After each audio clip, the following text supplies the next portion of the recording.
Le Seigneur soit avec vous et avec votre esprit. Bonne nouvelle de Jésus-Christ selon saint Matthieu. Gloire à toi, Seigneur Jésus. Matthieu chapitre 28, les versets 8 à 15. En ce temps-là, quand les femmes eurent entendu les paroles de l'ange, vite elles quittèrent le tombeau, remplies à la fois de crainte et d'une grande joie. Et elles coururent porter la nouvelle à ses disciples.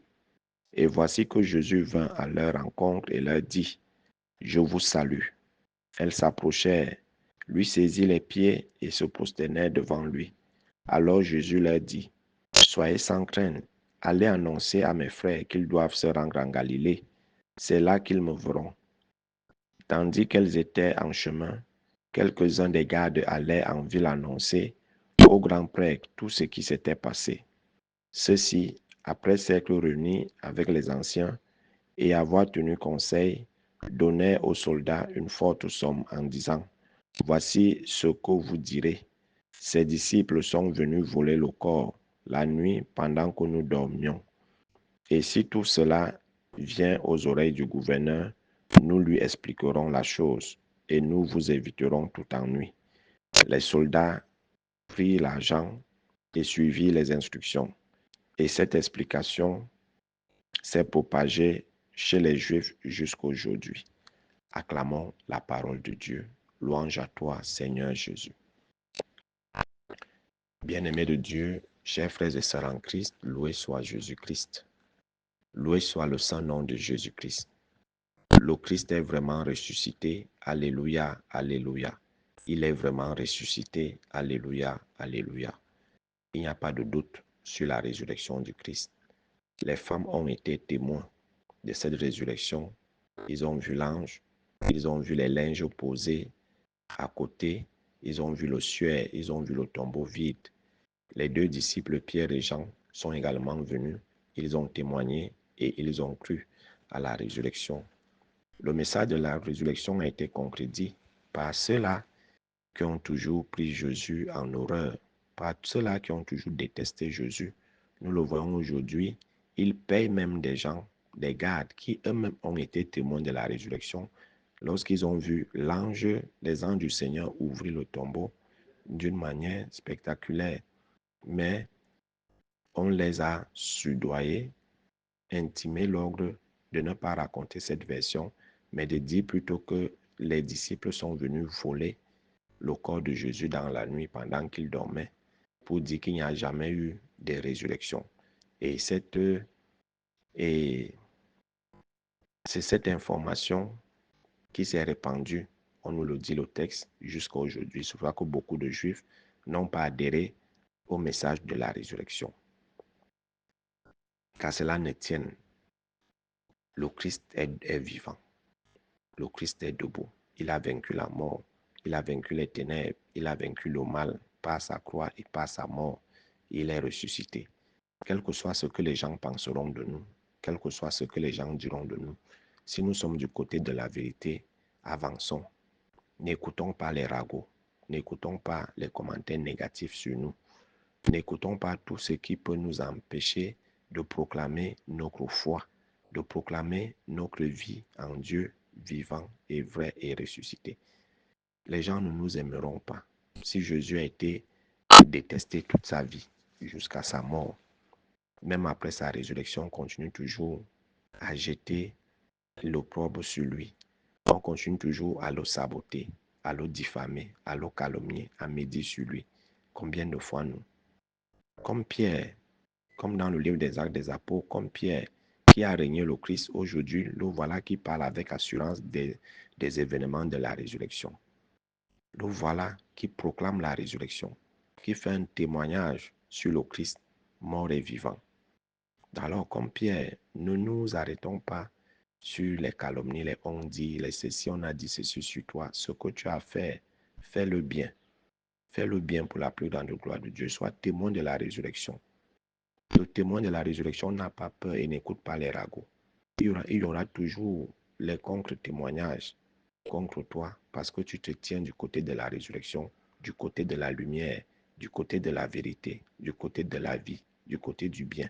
Il y aura ceux qui ont choisi se tenir du côté de la mort, du côté des ténèbres, du côté du mal, pour toujours vouloir faire croire que le bien est mauvais, pour toujours vouloir nuire à la vérité, démentir la vérité.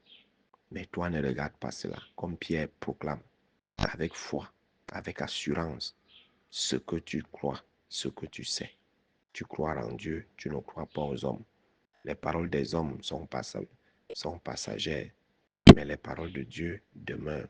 Alors la résurrection du Christ est réelle, le Christ est vraiment ressuscité. Et nous devons vivre en ressuscité. Nous devons vivre en personne pleine de vie, comme Pierre dans le livre des Actes des Apôtres, qui témoigne avec vivacité, avec conviction, avec vie, avec assurance, sans crainte et sans peur. C'est ça la résurrection. La résurrection doit nous sortir de nos peurs, de nos craintes. Un ressuscité n'a pas peur, ne craint rien. Il vit avec assurance. Il croit en Dieu. Si Jésus est ressuscité des morts, qu'est-ce qui est impossible à Dieu? Rien.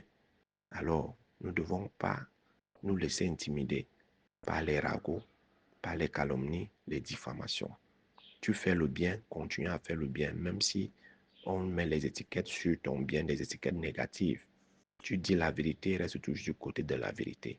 Même si on demande ta vérité, continue à la proclamer, continue à dire cette vérité. C'est tout ce que le Seigneur attend de chacun de nous en tant que chrétiens, qu'on soit de véritables témoins de la vérité, qu'on soit de véritables témoins de sa résurrection et qu'on annonce le salut au monde, qu'on annonce la vérité, la justice, le droit au monde, qu'on fasse le bien partout où nous sommes.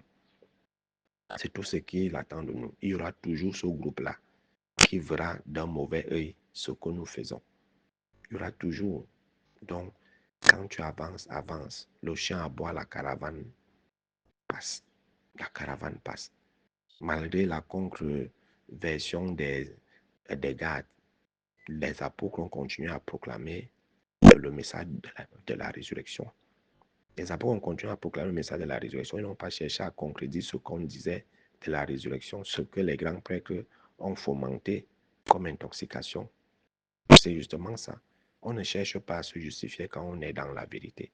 On ne cherche pas à se justifier quand on est dans la légalité, dans le droit, dans la justice. On ne cherche pas à se justifier, même si tu entends quoi. Continue à faire ce qui est bien et vrai et beau. Ne cherche pas à te justifier que n'écoutez pas ce qu'on dit sur moi. C'est juste pour me saboter, c'est monter. Non, tu es dans la vérité. Tu n'as pas besoin d'écouter les ragots sur toi et de les justifier, de répondre aux ragots. Est-ce que les apôtres ont eu le temps de cette version? Ils n'ont pas eu le temps et ils ont continué à proclamer la résurrection, à annoncer le Christ mort et vivant. Ils ont continué et c'est pour ça qu'aujourd'hui nous sommes chrétiens. C'est pour ça que nous avons adhéré à cette foi. S'ils avaient passé le temps à chercher à démentir la version des gardes, s'ils avaient passé le temps à démentir la version des gardes que les prêtres leur ont donnée, on ne serait pas là. Ils allaient perdre le temps inutilement. Alors n'arrêtons pas de perdre, alors ne perdons pas le temps avec les ragots, les concrets témoignages. Si tu sais que tu es dans la vérité, la justice, la lumière, continue. Laisse les ténèbres s'agiter. C'est les ténèbres qui s'agitent toujours, la lumière ne s'agite pas. Parce que la lumière brille seulement. Elle brille, elle ne s'agite pas. C'est les ténèbres qui s'agitent face à la lumière et non pas le contraire. Donc voilà, frères et sœurs. Et dans le message de la résurrection, Jésus dit aux femmes, allez dire à mes frères qu'ils me trouveront en Galilée. Pourquoi Jésus ne peut pas leur apparaître là? Sûrement, l'endroit n'est pas propice. Donc, à un certain moment, il faut se déplacer pour aller à la rencontre du Seigneur.